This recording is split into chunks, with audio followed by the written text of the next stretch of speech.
सुर में गाना सीखिए पाधानीसा ऐप के साथ। AI powered personal music teacher from Saregama.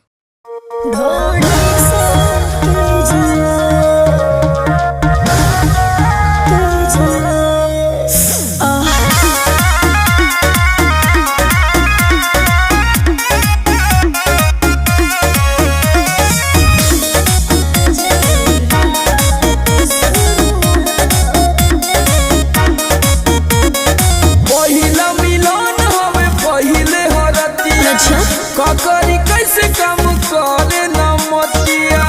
हो? अरे कुछ बतावा पहिला मिलन होवे पहिला हरदिया ककरी कैसे काम करे न मतिया होठ के जाम सुबह सा होठों से लीजिए अच्छा आज की रात शुरुआत ढोढ़ी से कीजिए आज की रात शुरुआत ढोढ़ी से कीजिए अरे सीधा समुंदर में झुकबू का ढोढ़ी से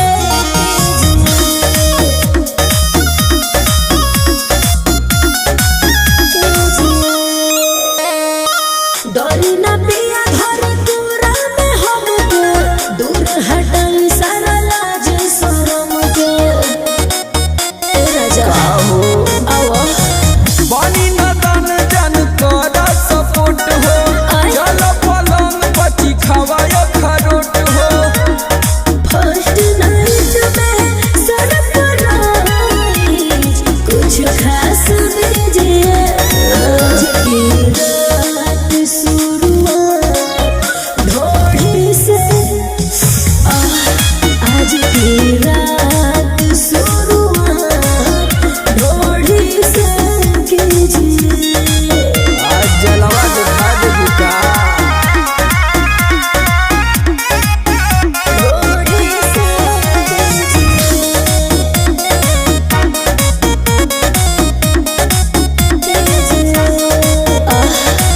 खोल दी सड़िया भाई के कमर जी पंकज पवन बेटू ओ भाई समर जी ए सुन तनी ऐसन देखवलू फिगरवा ये धन साचो में कोइल मूड मोर बनी प्यार के बूंदों में ए पिया मेरे साथ भीजिए आज की रात शुरुआत ढोढ़ी से कीजिए आज की रात शुरुआत ढोढ़ी से कीजिए उम्मीद करता हूँ कि आपको डांस वीडियो अच्छा लगा है। अगर अच्छा लगा होगा तो हमारे चैनल को सब्सक्राइब जरूर कीजिए ताकि हर एक वीडियो आपको सबसे पहले नोटिफिकेशन पहुंचे। तो चलिए अगले नेक्स्ट वीडियो मिलते हैं।